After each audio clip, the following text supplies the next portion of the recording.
My name is Andrew Cohen. I am the director of the Jean Beer Blumenfeld Center for Ethics. I'd like to welcome everybody here and thank you all for joining us this evening. This event is co-sponsored by the Department of Economics of the Andrew Young School of Policy Studies and the Jean Beer Blumenfeld Center for Ethics. And it is made possible by a generous grant from the estate of Dr. C. Richard Long, which we gratefully acknowledge.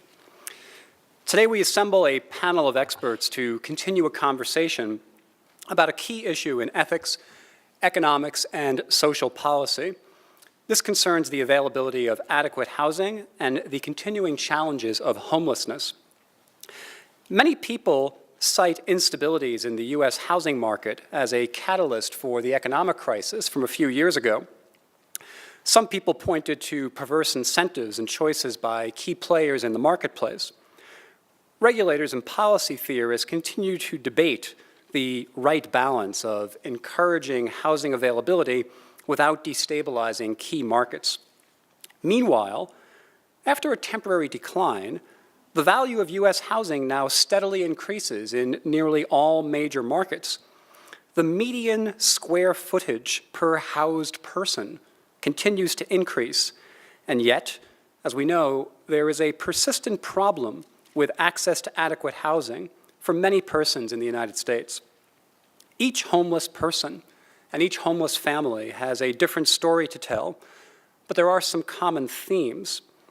Some face housing challenges because of factors such as unemployment, domestic violence, sexual abuse, immigration status, reintegration challenges after service in the military, mental illness, or substance abuse problems. While estimates vary as to the number of homeless persons at any given point in time, many note that in any given year, over 3 million persons experience homelessness in some form. That's a lot of human beings. That's a lot of human beings suffering what many take to be avoidable hardship. That's also a lot of human beings suffering a condition that many ethicists believe is a denial of a key human right, that to adequate shelter.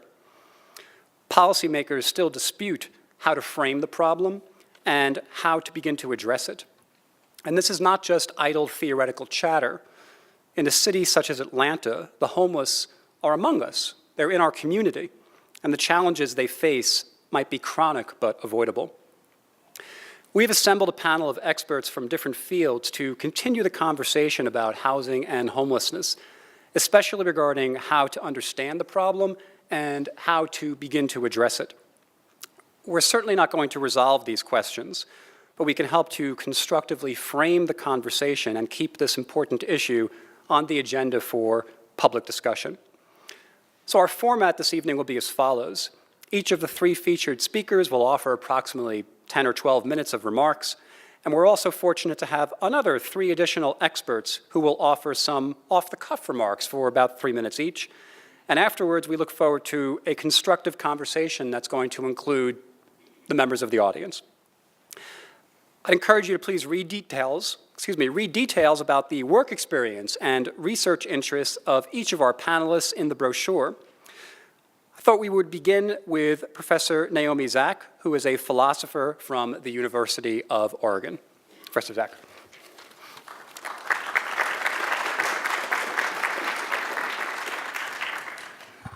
Thank you. Welcome.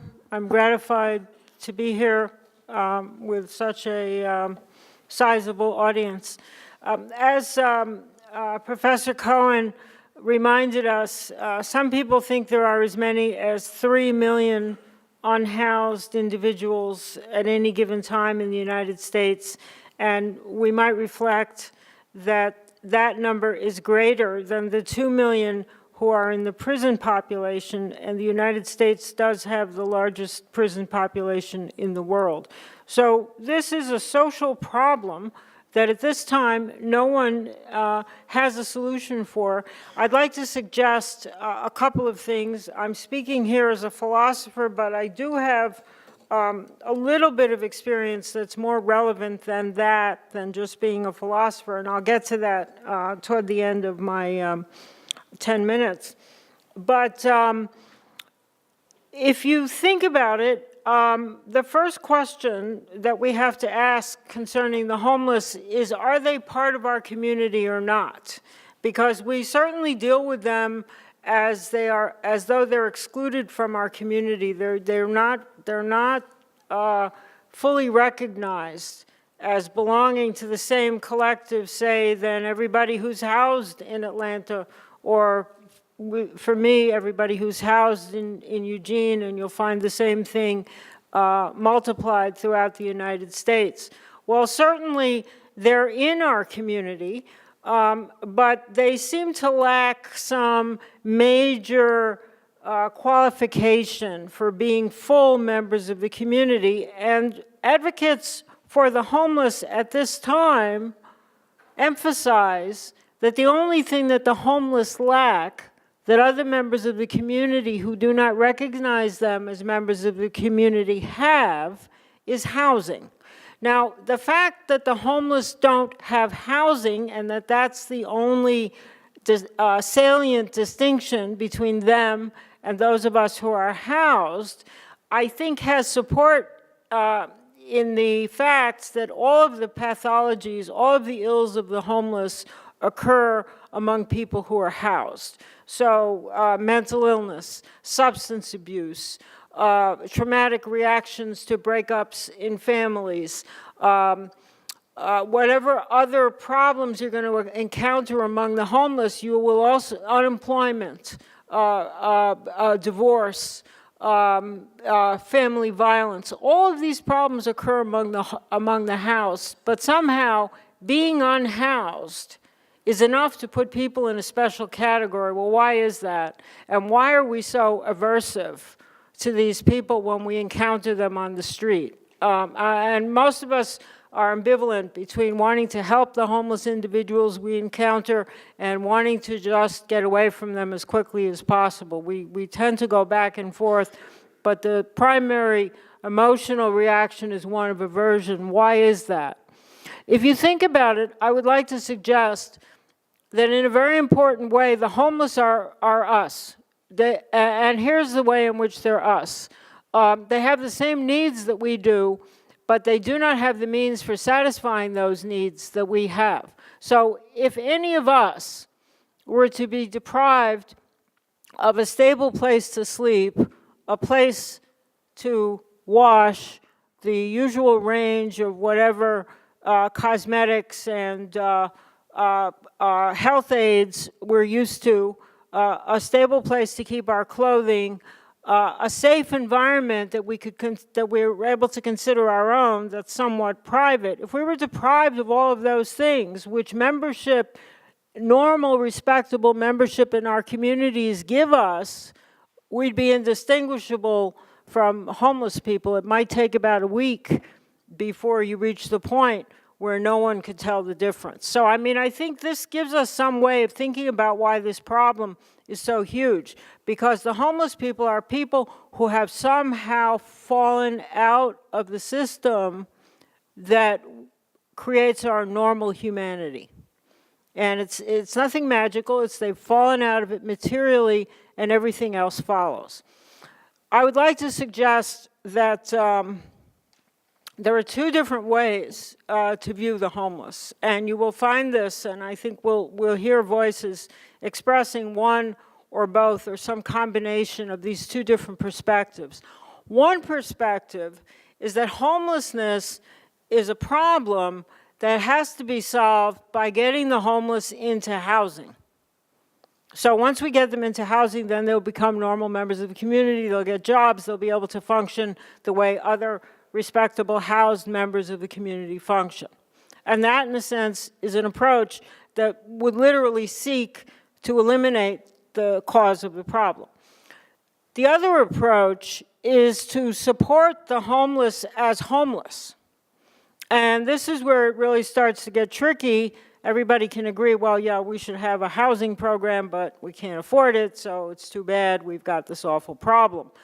But the awful problem is not intractable. In other words, it would be possible on a community-by-community basis to support the unhoused as unhoused by, for example, offering them temporary housing, making it possible for them to get food, offering them facilities for bathing, giving them a safe place to sleep, and not criminalizing the normal biological functions that everybody has to perform, and sleep is an excellent example of that, by not criminalizing those functions because a person has no other place to perform them than in public.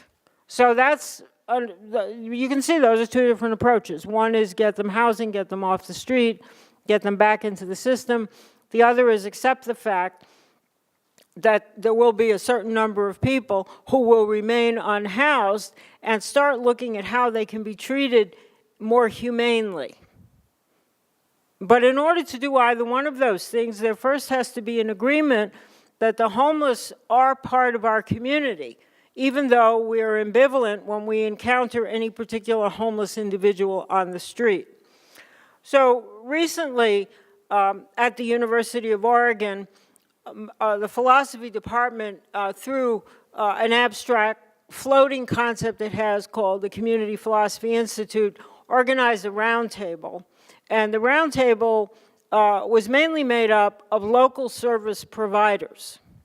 And the subject that we asked them to consider, which I think is probably the only subject that can realistically be considered by the members of the academic community, was this: what should the role of the university be in addressing local homeless problems? So, I would like to strongly suggest that those service providers, either on the panel or in the audience, begin to tell members of the academic community, well, what is it that you think we can do as members of the academic community, rather than as private individuals who tend to interact with the homeless on a one-to-one basis. Now, let me just, I don't think I'm going to use the full 10 or 12 minutes, if that's all right. Usually there'll be plenty to be said for the remaining time.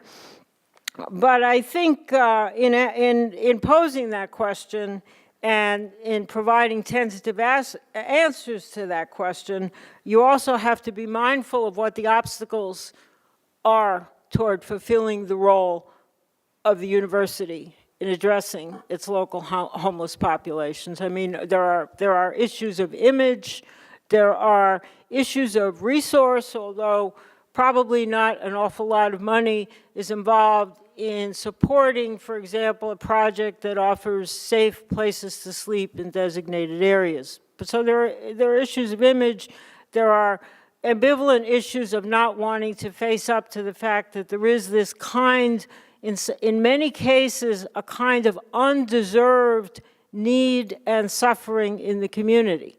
It's convenient to think, well, you know, the homeless, they're all mentally ill, they're all addicted to alcohol or drugs. These are people who don't want to participate, and that's not quite true. Between 25% and a third of all the homeless are employed. They just don't make enough money to pay for rent. Quite often it comes down to a choice between food or housing. So there are some psychic obstacles that would have to be overcome, even when that question, what should the role of the university be? What is it that the members of the university committee from the top down, from the administration down, should be willing and able to support in addressing this problem? And I just want to close by saying we will be talking about the homeless as a kind of homogeneous group. But as Andrew Cohen pointed out at the outset, we're really talking about a multiplicity of different populations. We're talking about people who are unemployed. We're talking about people who've lost their families. We're talking about people who are struggling through post-traumatic stress. And we're also talking about young people. One interesting statistic that I find quite fascinating to keep in mind is that based on contemporary studies, there's reason to believe that if a person who's run away from home, and usually these children are fleeing intolerable domestic situations, but if they spend more than 14 nights on the street, they will end up permanently homeless, at least for a foreseeable period of time. So there's also a question of the well-being of young people here at stake. Anyway, thank you.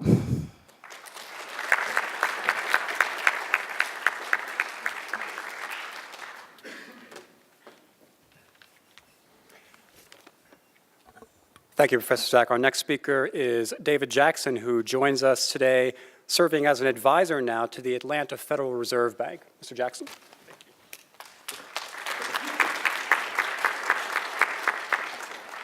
Good evening, everyone, and thank you for having me here today to speak to you. As was mentioned, I am a visiting advisor with the Federal Reserve Bank of Atlanta. Have a career that started in New York City and has spanned actually many parts of the systems and infrastructure that contributes to or might be part of the solution around homelessness. I was an assistant housing commissioner in the city of New York, and during that time, the homeless population began to boom. I've worked here in Atlanta around housing finance, and in my role at the Fed, I've been asked to go out and look across the Southeast, the Fed's district, which include the states of Florida, Georgia, Mississippi, Alabama, Tennessee, and Louisiana, to see what is happening, what are the current conditions for housing and neighborhood revitalization in the Fed's district. And this is an especially important time to do that because, as has been mentioned, we're coming out of a period where economic systems and housing systems really severely impacted both the economy and the people who live in the communities that the economy typically supports. So we went out and we did a listening session and got out into the community and to do this scan and talk to people throughout the district to hear what was going on. We attended housing conferences.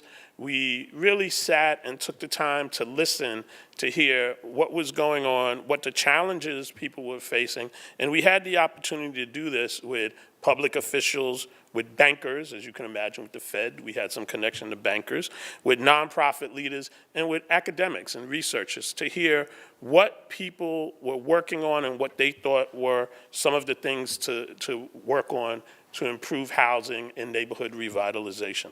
And so what did we hear? Well, kind of universally we heard, contrary to what Biggie would say, more money, more problems, we heard more money plus more money equals better solutions around affordable housing.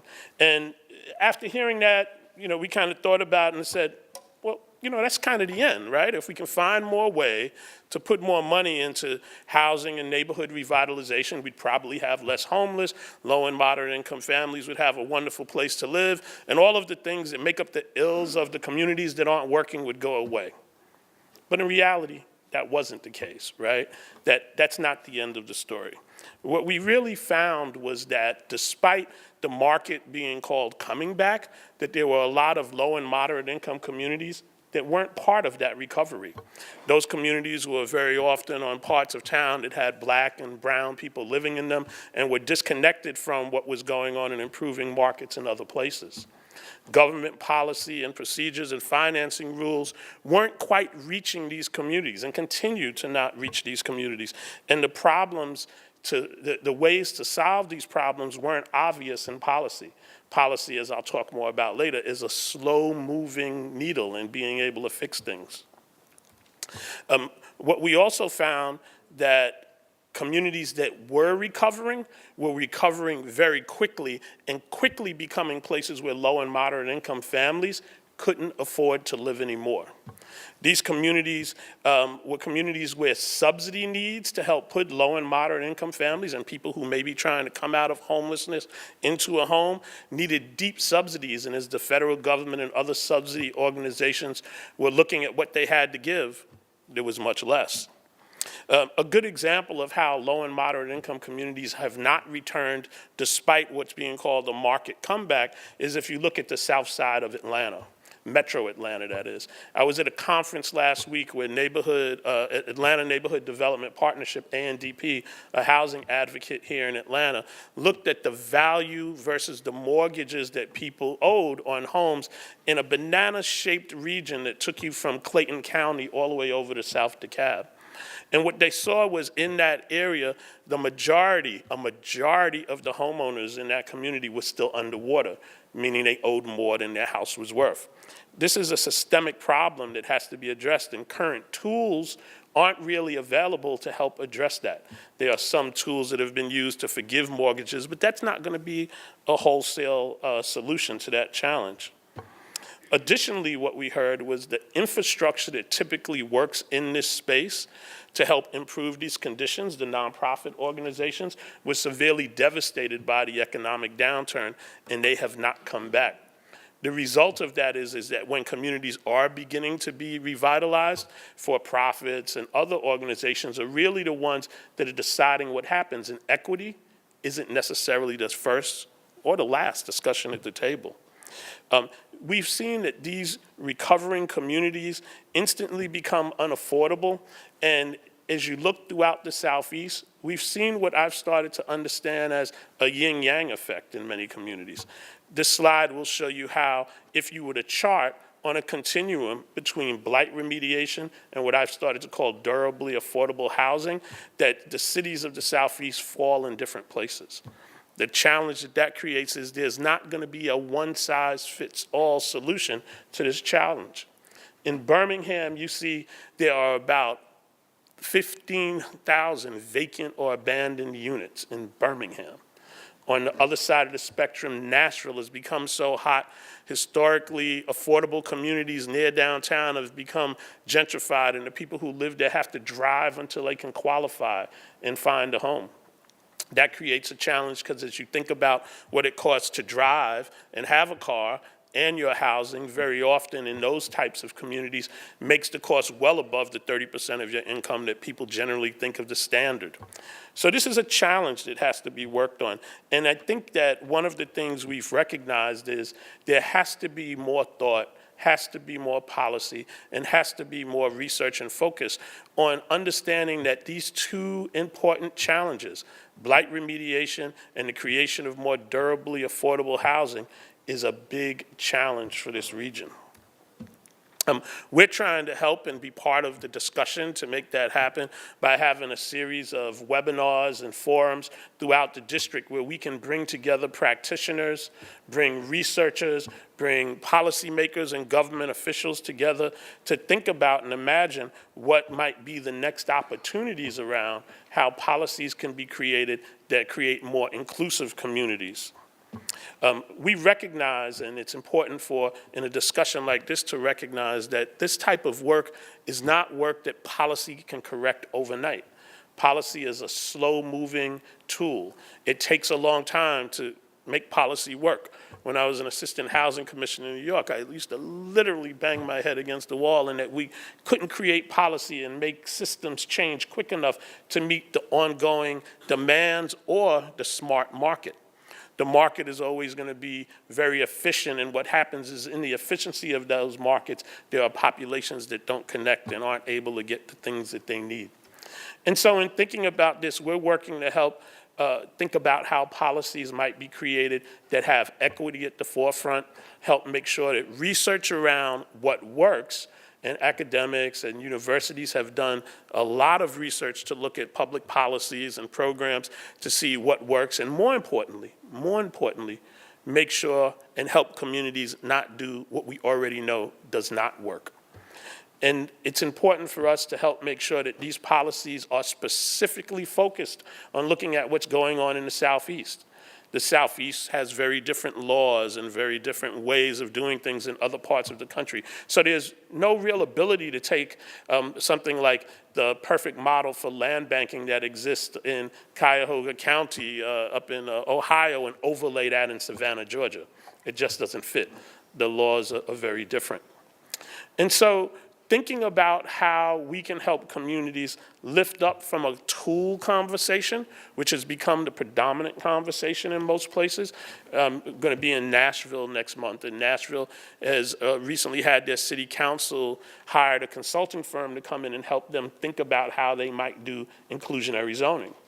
Inclusionary zoning in and of itself is a wonderful strategy to help create more affordable housing and not hinder the market's movement, but a single purpose strategy like inclusionary zoning in Nashville or community land trust here in Atlanta, which is one of the hot topics to develop affordable housing, leaves all too many ways for people who have different opinions to stop that movement from going forward.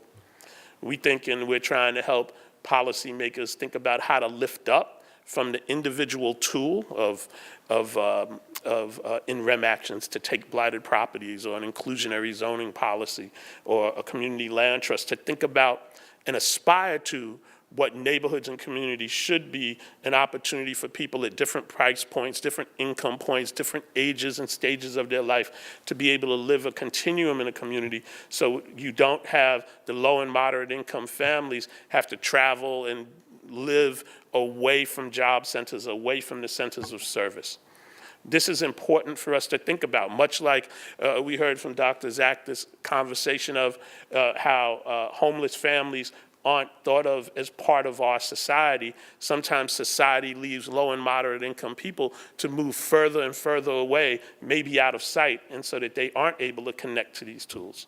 Public policies have to think about how we use the public good to close that gap. And my work at the Atlanta Fed as a visiting advisor is to help start that conversation, and hopefully I've started all of you in that conversation today. Thank you.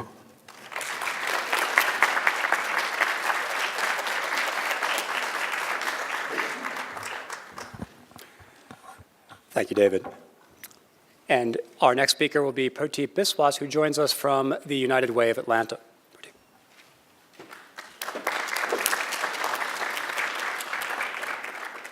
Good evening. So I come from a slightly different perspective from these wonderful policymakers and great academics.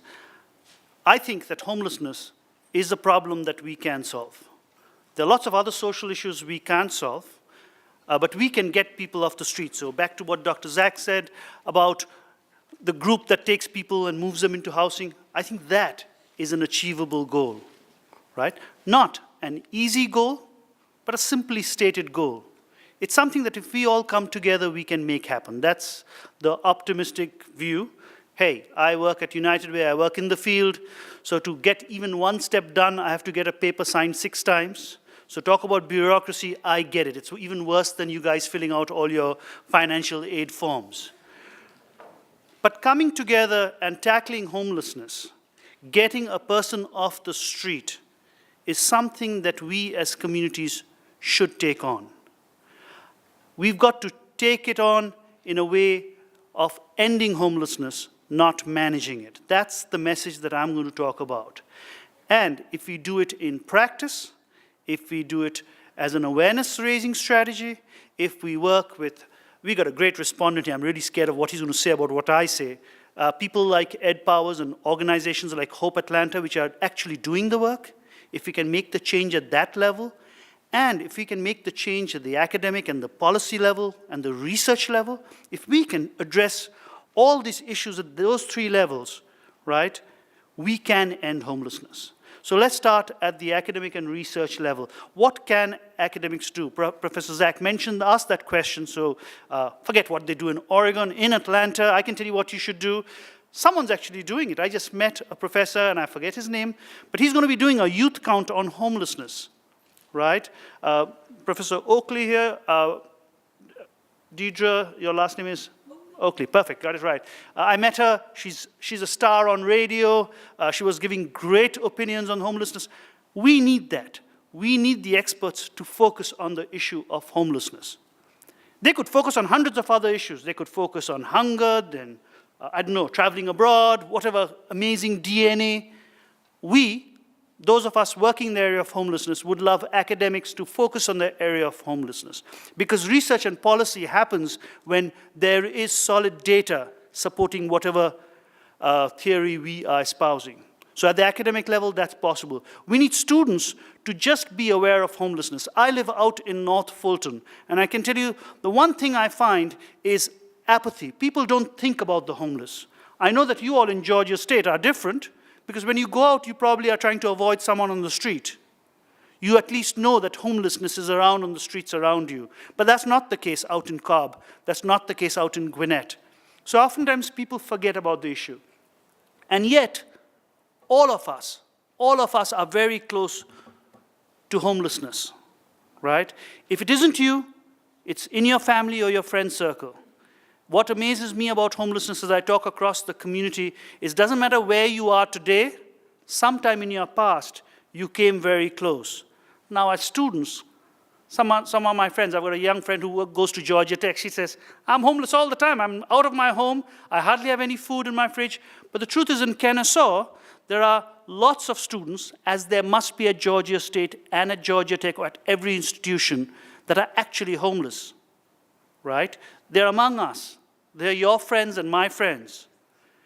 If we can start identifying that and working together, we could make a difference. But the challenge is, working on homelessness should not be about providing a meal or your clothes. If that's all you're doing, and that's been the trend for a long time for engagement in homelessness, that is not enough. It's a perfect first step, a very necessary first step, but we have to focus on providing housing, which is why I love this topic.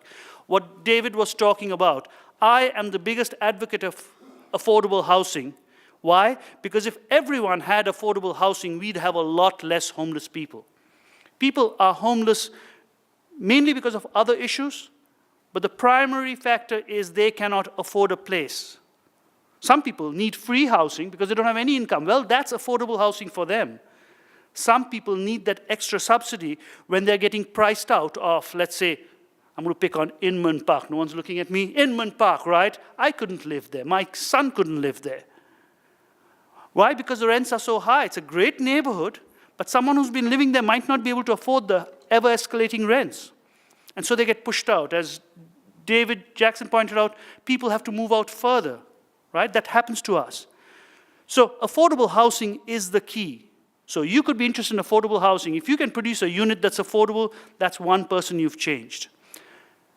You as a community member can think of millions of ways of working with us. We want homelessness and the nonprofit world to be filled with innovation and collaboration, right? I love this session, so Andrew, thank you. Thank you for the sponsors. Thank you for 2 schools coming together to produce something, because most work in the field and in the world to solve solutions have to be cross-functional, right? Has to be across disciplines.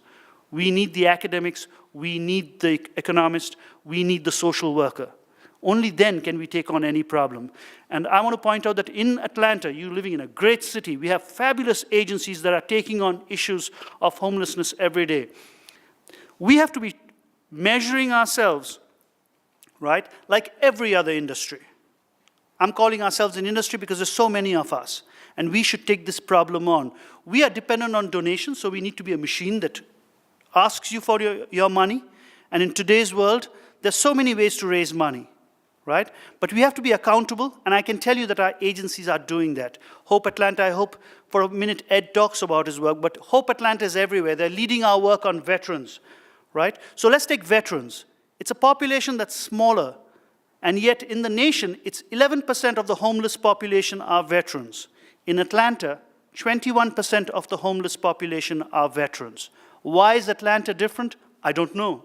That's the best part about my work. Most of the answers I don't know. But we can reduce that, make the national level and go to zero. I'm really glad that across the nation there is a movement to try to get together and address that issue. We can come together. It requires housing. It requires the people, the nonprofits who have case management and support for the work. But it also requires creative ideas. It requires people who are into social enterprise. So I can tell you that Furniture Bank, which is a nonprofit, they have a great social enterprise where they are training veterans to create benches which they are selling and making money. They're taking the veterans and employing them to pick up furniture from your house. So if you have extra furniture, please call the Furniture Bank. And then they're helping those veterans get a CDL, that's a commercial driver's license. It's a hot field. right? And therefore, our vets are getting jobs from the school themselves once they can go through it. They need support. They need a hand up, right? But if we think of getting them back into the community, that is the right solution that we should focus on. And why should we do that? Because a person on the street costs you and me, the taxpayer, more money than if we paid for them to be in an apartment. If you go to Grady Hospital, which is around the corner, as lots of homeless people do, on a cold night or with a slight ailment, they have no place to go, so they go to the emergency room. If you show up in the emergency room, according to their CEO, it costs about $1,500 to $1,700 for each visit, right? My homeless brethren aren't paying for it. Finally, it's the taxpayer, but just think of someone. I know a guy, John, he went to the ER 36 times in 6 months, right? 1,000, 36,000, and a little more, and you can do the math, you're much better at it. But the point is, it would have been so much more cost-effective if we just got him his housing. He would then be connected to a medical home, right? And therefore, he would not use the ER. He'd still go and get his medical help, but not at the ER. I think if we can think of individual actions, so what can you do about making the awareness of homelessness? What can you do? Can you do paintings that can be given to veterans who are moving into their own apartments, right? Can you come up with a group that works with a church, not just to provide a sandwich on the corner, but to find someone who's got housing, to connect with an agency. There's one right here, Hope Atlanta, but there are hundreds of them. There's Union Mission, Salvation Army, every community has one. There's probably 7 agencies within a mile of Georgia State University. Connect with them, give us your time, right? You can help end homelessness. We can practice it first. We can take on problems and try to reduce the number of homeless. And then, when you're doing your intellectual thinking as an academic, for those of you doing master's and PhD, for faculty here, come and do research on homeless issues. Come and partner with us. We work with the homeless folk. We don't know what to study. What's the hot topic, right? If you're doing diabetes studies, why not do it with our folk, right? If you're studying some nano something, find it out. Come and tell us what the idea is. We need that exchange. And if we come together, I truly believe we can end homelessness. I'm not Pollyannish. We don't need to go to zero.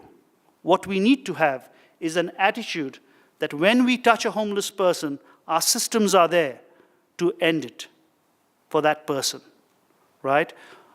Jack used to sit in Hurt Park right here. He used to juggle balls many years ago. Stayed there for 17 years, he was homeless. Finally was offered housing. He didn't want to go into a shelter. He didn't want the congregate living model. As Professor Zach pointed out, each person's story is different, right? For Jack, it wasn't a shelter. When he was offered his apartment, he reluctantly took it. He didn't believe that it could be done. But after 4 to 5 months in that apartment, he was willing to stay on and is still housed. He's a vet and now has Thanksgiving with his family. For 17 years, he didn't do that. And while we celebrate the success of that story, there's always one more story. There's Debbie, who's right now on West Peachtree. She's pacing around in front of the AT&T building. We've offered her help, but she's not willing to take it. Every person has a different story. The most important message for today is that just remember that homelessness doesn't define you. It's just a condition that happens to you. It's like going for a party, a happy occasion. This is a miserable occasion, but it happens to people. And when you reach out and help someone, and they get into housing, and they get back on their feet, they could be any one of us, some of us among ourselves here today.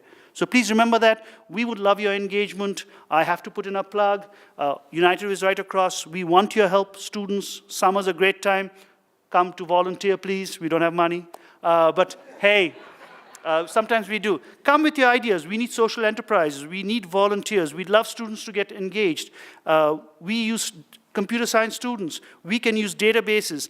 I was just talking to someone. We're trying to train veterans in IT, right? A homeless person is no different than you and me. So while we celebrate the Jacks of the world who we put into housing, and we do that every day, and it's possible, please remember the Debbies of the world and take some action. you can be the change agent we want for the future.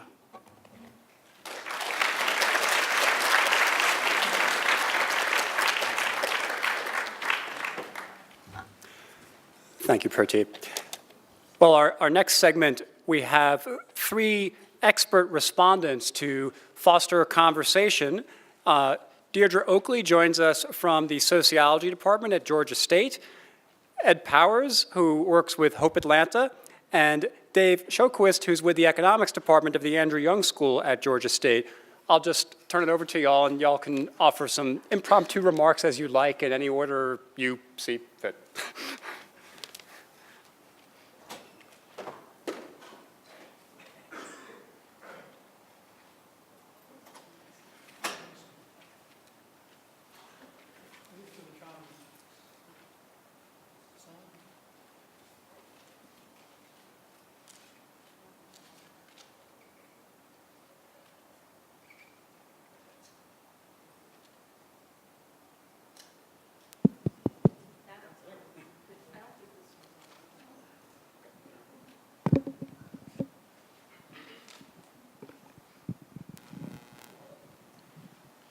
We were told to not prepare, to ad lib, to wing it, so to speak. So let me try.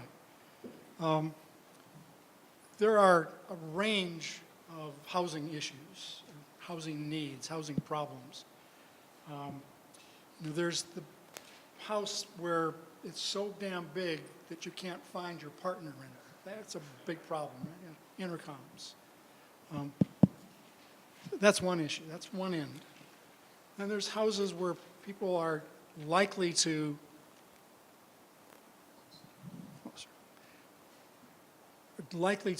are one unemployment spell away from being evicted and being homeless, but living in a decent place, but very tenuous.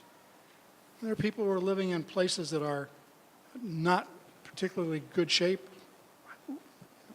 Then you have people living in the street. Now, so how do you deal with that? It's a whole range of complexity. The issue of what is an adequate house, okay? What's adequate housing? Everybody should be adequately housed. What does that mean? There's been lots of court cases across the country about what is adequate education, how much should be spent on that. Well, what would be adequate? Is it a dry spot under a bridge? Is that adequate? Yes, no? Is a bed, clean sheets, is that an adequate housing? Is it a small one-room apartment? Is it a small house? Is it a mid-sized house? 3,000 square feet? 10,000 square feet? Where on that continuum is adequate? Okay.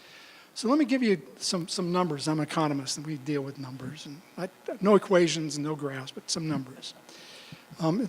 Suppose that you thought about an adequate house as being 800 square feet. Okay? Now, that's not an unusual size for a New York apartment. Okay? But you could get 6 of those on a basketball court. Okay? So this table is about 5 feet long. So 800 square feet is 8 of these by 4 of those.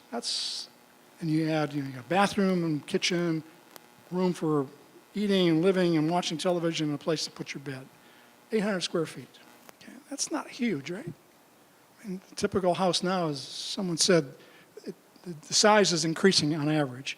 And so 3,500 or 5,000 square feet is not unusual. So 800 square feet isn't very much. But you know how much it would cost to build that? About $80,000. It's about $100 per square foot in construction costs these days. There are probably 17,000 homeless in Georgia. So suppose we built everybody an 800 square foot apartment.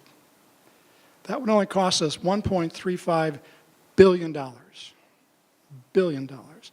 So if everybody in this room wanted to solve the problem, just get your checkbook out. Everybody writes a check for $1 million and we're home free. That's a huge amount of money for that, and we're not spending it. And consequently, we have a lot of homeless, a lot of people who are in housing which is nobody would think of as really adequate. The other thing is that homeless, the are not a random sample of the population. And these are people with health issues, lack of education, lack of job skills, drug addiction, mental illness, other kind of emotional problems. So you can provide housing, but that's only part of the problem. So you build this apartment, you got to maintain it.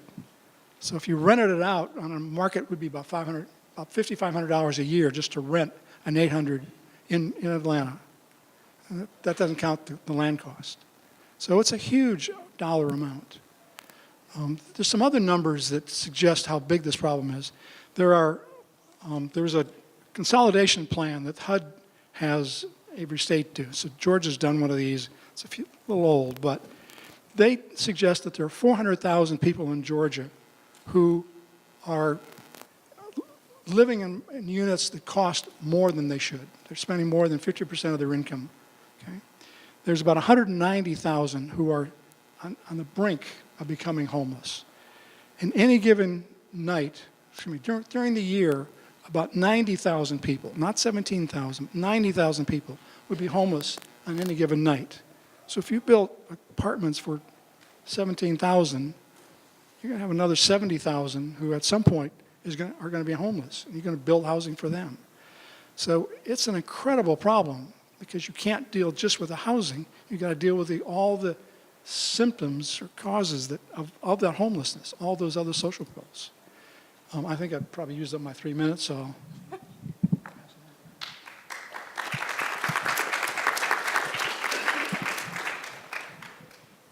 I want to just point out that there is a collaboration. Well, this is a collaboration with the community, and I thank Andrew and everybody for putting this on. But Dr. Eric Wright and Dr. Aaron Rule from the sociology department, Eric's right over there, are organizing a homeless count of youth in Atlanta that will involve as many nonprofit organizations and students as possible, and it is going to happen in June and July. So I encourage you after this talk to Eric about it. It's this population.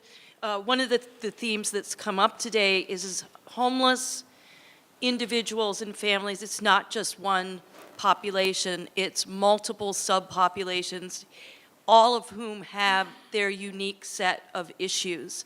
So when Pro Tip says homelessness is solvable and we can end it, and I love the positive attitude, I tend to be more of a cynic about this, and I'll explain why in a minute.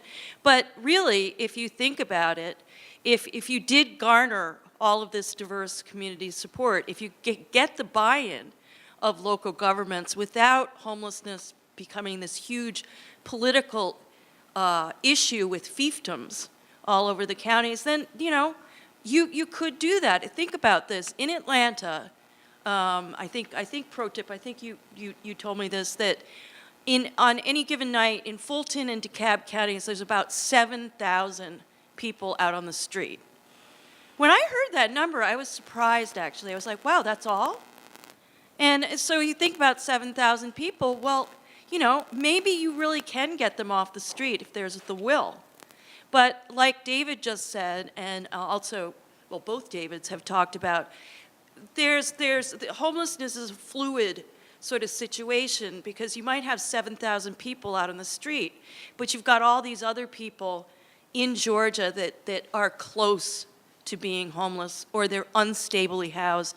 I was surprised when I moved down here how many extended stay hotels we have.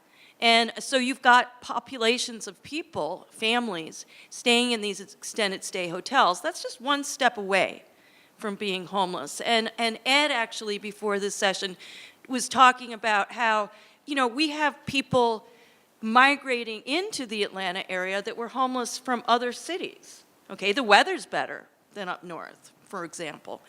So it's a fluid type of problem, which makes it even more of a challenge with multiple populations. The reason why I'm a cynic, and I hope I'm wrong, I'll take you out to dinner, Pro Tip, if, is, when I arrived in New York in the mid-1980s, after I graduated from college. It was around that time that homelessness was starting to be in the news. Why were there so many people on the street in New York? And so, and it was all about, there were people talking about, oh, it's because of deinstitutionalization of people with serious mental illnesses. Actually, studies that came out after that showed that no, of the homeless population, only 1/3 are people with serious mental illnesses. So no, that wasn't all it was about. There was something wrong. There's something wrong with the structure of our social institutions for this to happen in such large numbers. And so there was all sorts of different reasons for it. And maybe through punitive policies, we've gotten some of the homeless people off the streets, i.e. getting back to what Naomi was talking about, criminalization. You're not treating people like community members because you're criminalizing them and fining them for panhandling and everything. So maybe they're not as visible, but they're still there. So think about it. Go back to 1984. So 1994, 2004, is that 30 years? Oh my God, I feel old. Anyway, I just think that we should think of it within the framework, and it gets back to what Pro Tip talked about. We shouldn't just be managing homelessness. And maybe our policies, what's been enacted, the McKinney Act, et cetera, there's never enough money. We all know that. Pro Tip and Ed probably the best. But maybe the policies need to be retweaked so it's not just about management, i.e. via a shelter system where lots of homeless people don't want to stay, to trying to find creative ways to solve it. And so I'll leave it on that positive note and turn it over to Ed Powers. Okay, who's depressed? I am a nonprofit executive, and so by default, I spend most of my time raising money, and that's why I love the United Way. So here's a question for you. Why don't shrimp give to charity? Because they're shellfish. Come on, lighten up, lighten up. Travelers Aid of Metro Atlanta was founded here 115 years ago, and it's kind of depressing to think that 115 years later, we're still helping the same people. Every year we assist about 55 to 100 to 6,000 men, women, and children. Every year, 30% of that number are kids under the age of 17. Here's another one of my nightmares, and this is my generalization, but if you took the totality of the homeless population in Atlanta, in the metro area, roughly 80 to 85% of those folks are persons for whom homelessness is not a regular recurring theme in their lives. 15% are what we now call the chronically homeless, those who have at least a diagnosis or a severe mental illness and or maybe a co-occurring disorder. My nightmare is that in terms of the totality of the revenues available for assistance, about 60% of the revenue needs to go to help that 15%. And that means that the 85% are left with about 40. So what happens is we're doing this juggling act, and I'm always constantly trying to make people aware that, if we don't help the 85%, get them back into housing, get them stable, there's a slippery slope that leads them down to adding on to that 15%. But that's just the way, homelessness, as I've learned over the last 21 years, it's one of the most difficult, if not the most difficult, problem facing us in America today. We do a great job in Atlanta of working together to solve the problem. But as I said earlier to Deirdre, for everybody we take off the streets today, we may have one or two people coming in on the bus or coming in on MARTA, who knows, to take their place. So it's an ongoing struggle. I don't want to make it seem like we are not making any headway, but it does take a community to come together and to formulate, as Naomi said, we've got to come up with, this appropriate direction in addressing this very, very, very multi-layered, difficult problem. And the longer we let it fester and and we don't take the time and effort to deal with it, the worse the problem is going to be. We currently have programs that, as was said earlier, that deal with specific subpopulations. I have a program that just concentrates on homeless individuals with HIV and AIDS. I have another program that concentrates just on homeless veterans and their families. We can't say that one size fits all in homelessness. It would be nice if that were true, but unfortunately it's not.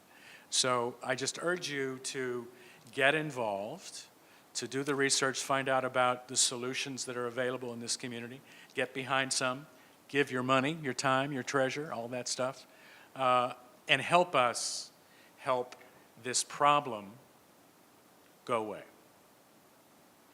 Thanks.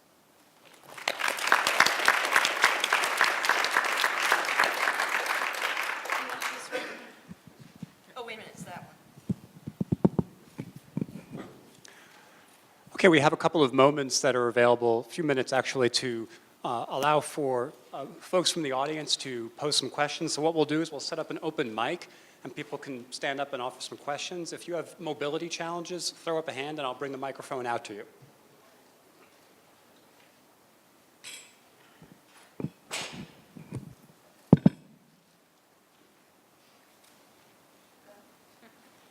Hi. My name is Elle Deal. I'm about to graduate with a degree in political science, and I have a lot. I've written a lot. First of all, I want to applaud kind of the micro programs like the United Way and the recent initiative in New Orleans that got many vets off the street there.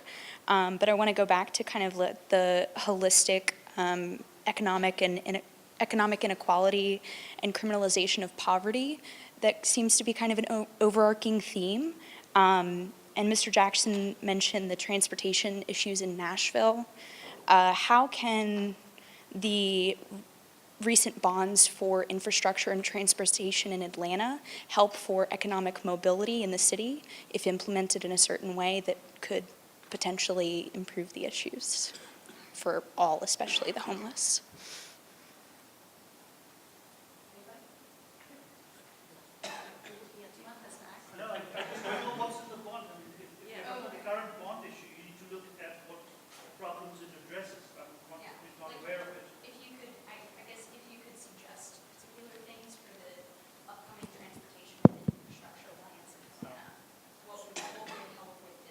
Hey, I drive down all the way from North Fulton down here, and it takes an hour and a half, right? So any commute options are important, not only to come downtown, but to be closer to where people work, because people don't live where they work, and the jobs are out there.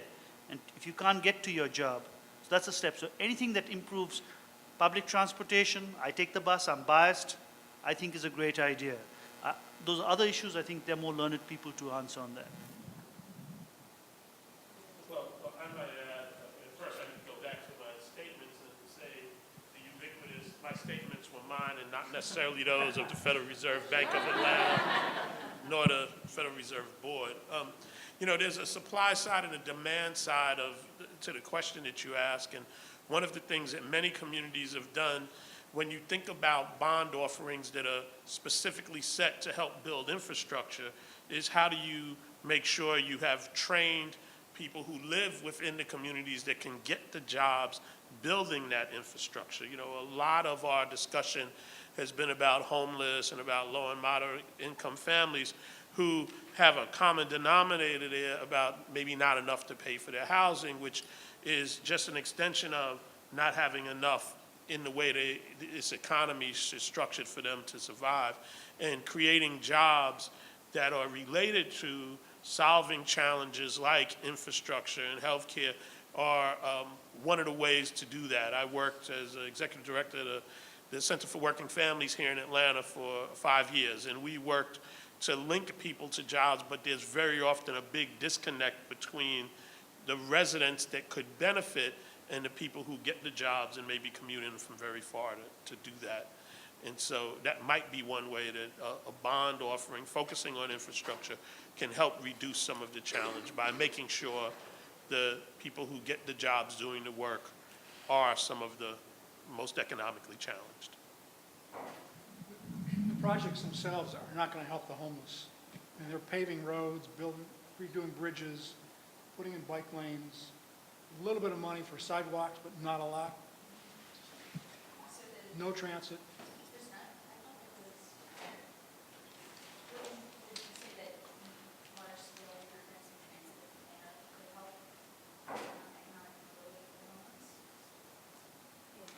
More public transportation. I think the problem is that the infrastructure that's set up in greater Atlanta is a highway system. And so, you know, when they have these bond referendums or bond issues, they've got all these roads that need to be paved. And so that takes away from the potential to create a more comprehensive public transportation system. And also, you know, you have to think about the will of the people. Is there the will in Metro Atlanta to create better public transportation? We might have it here among us, but you have to think of the entire metro area, both within and outside the perimeter.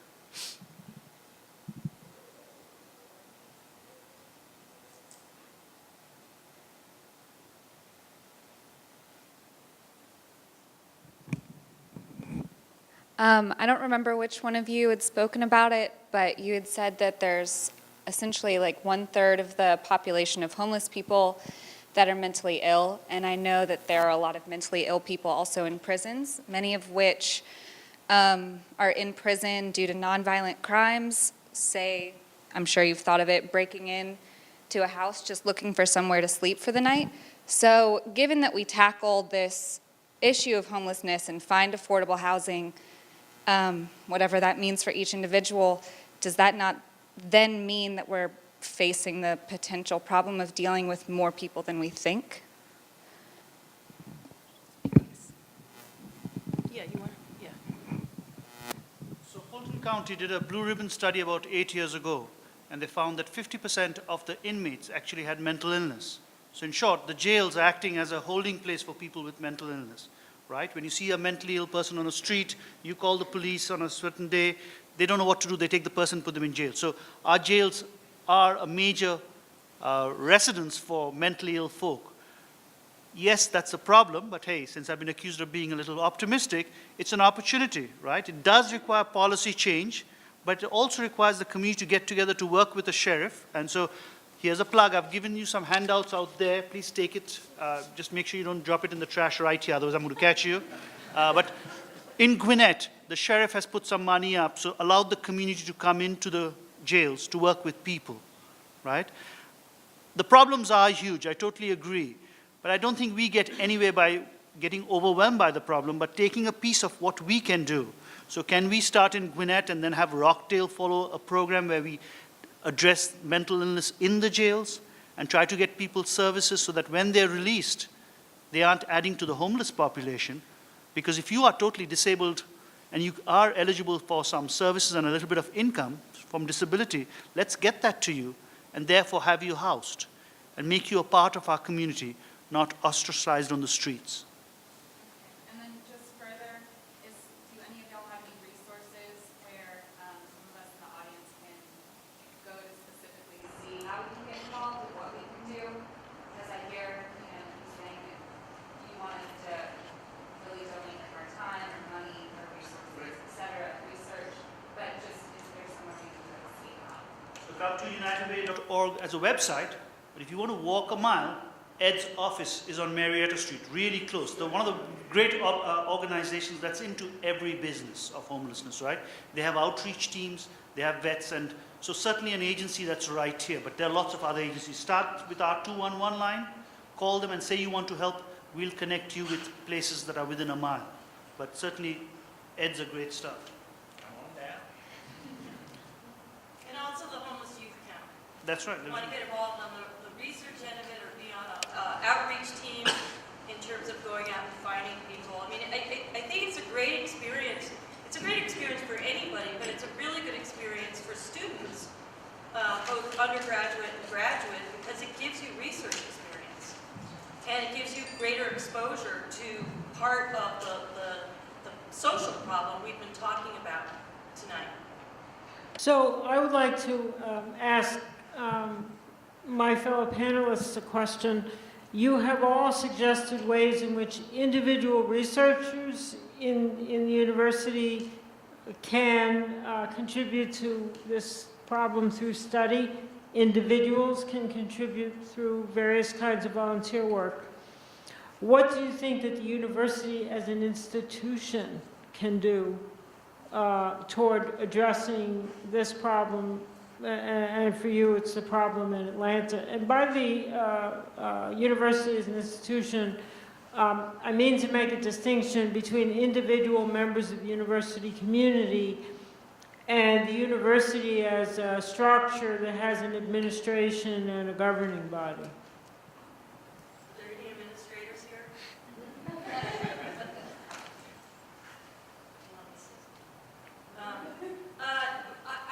I was not at Georgia State at the time, but when Woodruff Park was going through, I don't know what it was going, was it being privatized, Tim, or something? Yeah.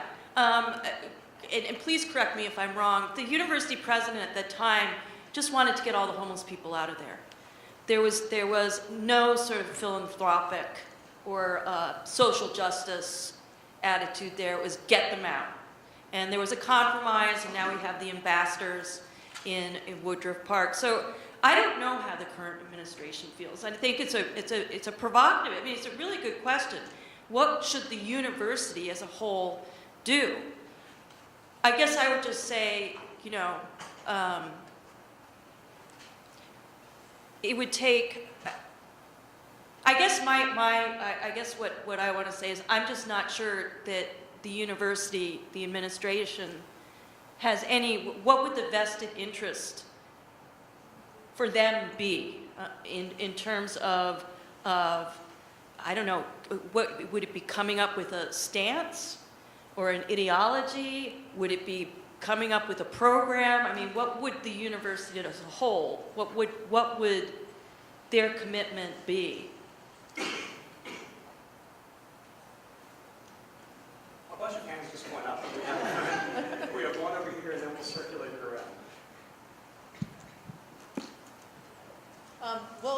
One thing that I'd hope might have been addressed, and I suppose it has been addressed, there's that continuum between people who are homeless, people who can barely afford a place to live, people, I do mention, extended stay hotels, people who work, but it's very hard to find affordable places to rent. And Dr. Showquist, I believe you talked about the cost of building an 800 square foot unit. For some people, they would just like a room that they can close the door and have privacy and safety. And additionally, there are plenty of places that are vacant all over the city, but of course there are barriers to a homeless person. They can't just walk in there or have a rent adjusted for them. What sort of solutions or ways are there to work with the buildings that are already there, or to have something in between the unit that you talk about in building and being on the street? Most of the vacant buildings are privately owned, so you can't simply take them over. So, if you don't mind, part of what ways can organizations and nonprofits work with privately owned buildings? I know that's a huge challenge, but are there? well, there are several programs in place. There are houses that are foreclosed for property tax purposes, and there's a land bank authority that acquires the property, removes the property tax liability, and sells it to developers, particularly nonprofit developers. So much of what goes on is for nonprofit organizations to buy up houses that are vacant and then rehab them and try to bring in families. There's been a lot of failed attempts at that, with some successes. Atlanta has a very large number of organizations, neighborhood housing organizations that try to do that, but they're all very, very small. They don't have a great deal of capacity, and it's a big problem. The second problem is once you've got them and get them fixed up, you need money to maintain them. The people you're trying to house can't afford them, so you need somehow ongoing assistance for that. So and there's lots of different pieces that you have to bring together to make that happen.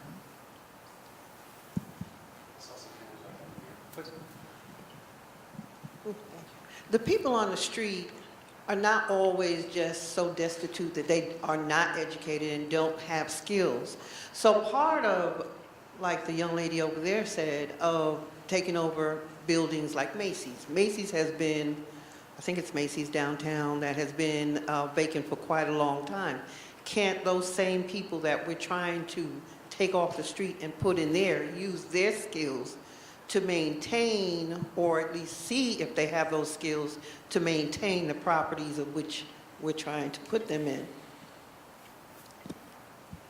There was on the Lower East Side in part of Alphabet City in New York, this was back probably in the 1990s, one of the city council members, her name was Maria Lopez, and that was part of her district, actually had a successful sweat equity campaign. There was tons and tons of vacancy in that area, and there was lots of tax liens on the vacant properties, and there was some sort of program with the city that David Jackson might know more about, where you could get rid of the tax liens and everything. And so she had a successful program where people who were near homeless or out on the streets, whatever, that had skills in terms of carpentry and everything, rehabbing these buildings and then living in them. So those programs have happened and can happen. They could happen here. I don't know, maybe there are programs like that here, but that's one way. Sweat equity is one way of accomplishing that.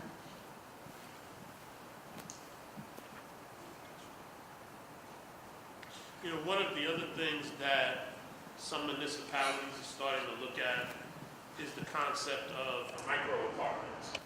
Micro-apartments might be 300 square foot units, built and thought of in the principle that people spend a lot of time actually outside of their apartment, so you don't necessarily need 800 square feet. The challenge, though, among many, is that many codes limit how small apartments can get, because in the past there were a number of rooming houses that were created that didn't have safe and decent conditions. So New York, for example, has just passed and is currently in construction on its first micro-unit apartment building with 300 square foot apartments. And so this is a technical solution, but I want people to also remember, though, that a lot of this around homelessness and affordable housing is an adaptive problem, and I think this is what some of the things that Dr. Zach was getting at. It's how we approach it and how we think of it.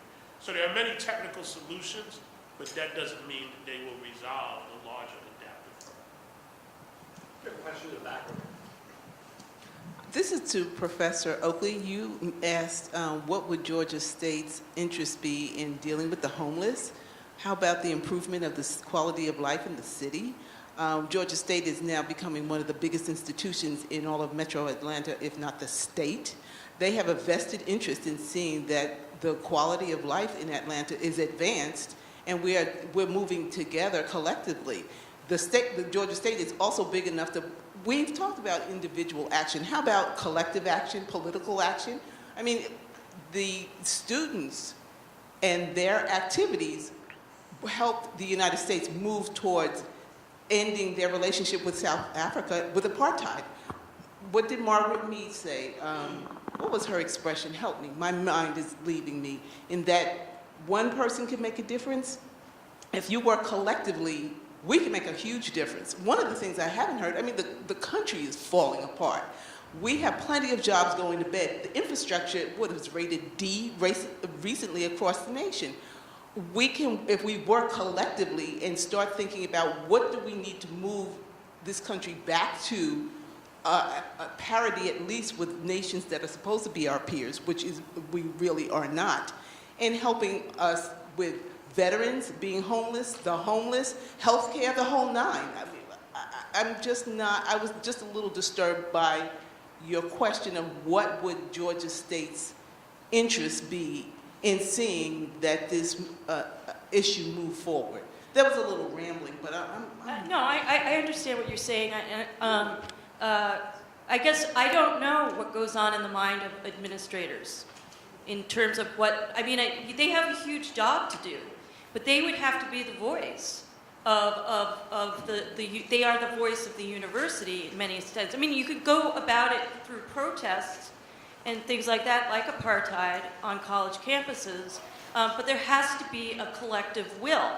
And my question is, okay, is there that collective will? I have no idea. There certainly is that collective will in this room, but does it extend to other areas of the organization? I just don't know that. So I'd like to chime in here since I asked the question. Look, I would not presume to say what Georgia State's administration should do, but I can tell you what I want the administration at the University of Oregon to do that it has not yet done. And this was in response to community requests. The first thing, and this may apply to other institutions, the first thing is I think it's important for the administration of a state institution to acknowledge the presence of unhoused students who are enrolled in that institution. And number two, I think it's very important for a state institution that is also a large employer in its area to make some statement of goodwill and support toward entities that are providing services for the unhoused. So that's just the University of Oregon. Now, I don't know if the same would apply to your university. Speaking structurally, administrators have their own agendas. It's very difficult to get them to do what you want them to do. But on the other hand, it does happen. So people organize, they make requests, they repeat their requests. It doesn't have to require an all-out type of demonstrative program, say, as happened toward efforts to end apartheid, or it might happen toward efforts to end other types of social problems. If you have specific requests, they're not demands, they're requests, which you think your administration is responsible for, I just don't understand why those requests can't be made. You know, that's no guarantee that they'll be answered or satisfied, but they can always be made. One other thing, to add to your panel or add to the mix, public health would be an excellent addition to your panel. Yeah, I think that's very important. And I guess one thing we didn't talk about collectively among us is the health effects of being inadequately housed, housed, is that right? Anyway, or being homeless. I mean, think about what it must be like, for instance. I passed this guy when it was cold out. He sits right out near the GDEC parking lot, and it's cold and everything, and he's just sitting there with all his clothes wrapped around him, you know, and I'm just going, God. And he doesn't want to talk, he doesn't look up, you know, he doesn't want money, and he's just sitting there, and I think how horrible he must feel being out in the cold like that all the time, and what that must do to his health. Not only your physical health, but psychologically as well. So yes, health is a really big part of this, which we didn't talk about, but it's a huge part of this. Just putting somebody in housing whether it be a homeless college student or somebody with a serious mental illness out on the street. In either case, it's going to have positive effects on both their mental and physical health. We have a question over here in the back corner and then another one coming up over there. Okay, so I like that you all mentioned criminalizing the homeless population. I'm recently researching homelessness and working with Lost and Found to gain some knowledge on homelessness. For the last 3 years that I've been going to this school, I've been walking down Edgewood just to get to class. And the bridge on Edgewood by 75 South and North, they basically made all the homeless people leave that area from sleeping or sitting there or anything like that because of that new trolley that's there. That's where they provide the maintenance for the trolley, so they cannot sleep there at all at any time of the day. What is your thoughts on that?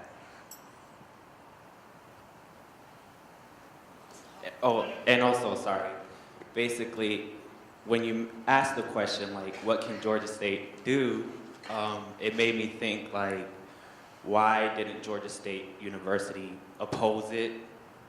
Were they even thinking about the homeless population in this area?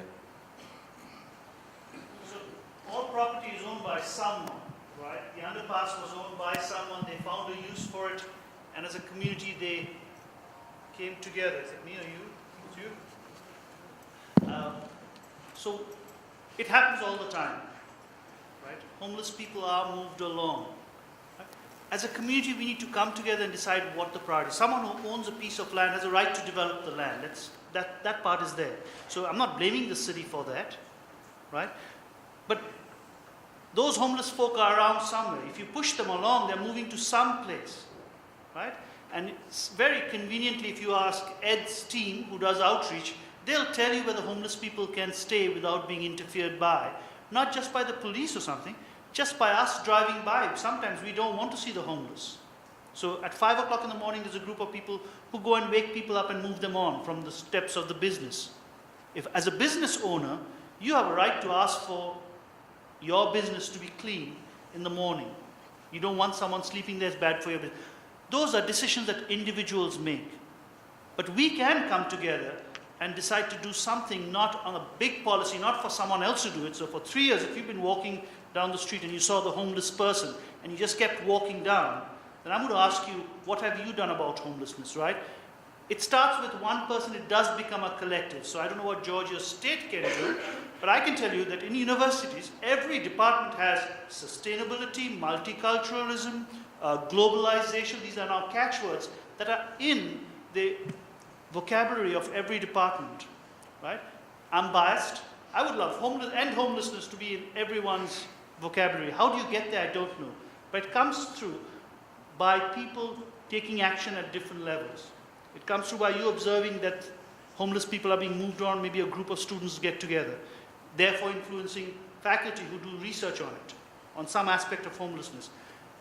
It'll reach the administration when it becomes relevant to most of the students. So it's not just a small group like us, but students doing something on any issue does have repercussions. It matters to the mayor. So there's a group of students in 3rd grade at the children's school who write letters because one teacher wanted them to do it to the mayor. And guess what? The mayor has responded to that group. It's good PR, of course, right? But it also is awareness that it's not just the children, but their parents and therefore their networks that matter. We forget the power of collective action. So it starts with us thinking about it and taking some action, right? It starts maybe by a discussion, as Professor Zach said, about what is the role that we can play. Not just the university, how can we play and institutions play? Maybe your department can play. We have time for one more question. You mentioned earlier that approximately only 1/3 of the homeless population has mental illness. So for the other 2/3, my interest is how can we, seeing as they already have the skill set and they're normal, maybe it's just a bad situation happened, how can we get them back into houses? And not necessarily, I'm not really interested in the micro apartments or new apartments, because I know I've done homework on homelessness, and I'm aware that in the US right now, we have enough houses for essentially everyone to have 6. And I'm also aware of the fact that we have this transition. I don't really want to do the head count. I'm more interested in you're homeless, and I know you're homeless, and I know you have a skill set. How can I help you transition back into a house?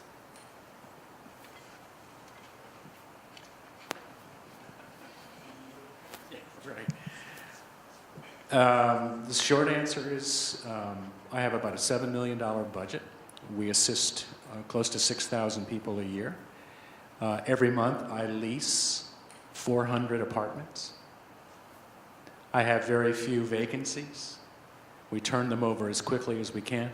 10 years ago, if you talked about homeless services, the catchword was transitional housing, which allowed people to stay in an apartment for 2 years. And they didn't necessarily have to work on the problems that got them to being homeless.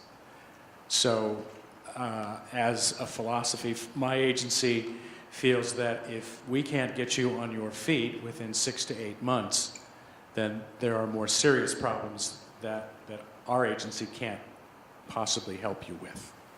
So it's a matter of, as I said before, you've got chronically homeless people with mental illness, and the solutions there are very expensive and very time intensive. And then you have the population, as I said, for whom homelessness isn't a regular theme. We need to be able to move people quickly into housing, get them stable, and then point them in the directions and give them the supports that'll let them get back to a real whole life. And that's what my agency does. Thank you all for the conversation. Please join me in thanking our panelists.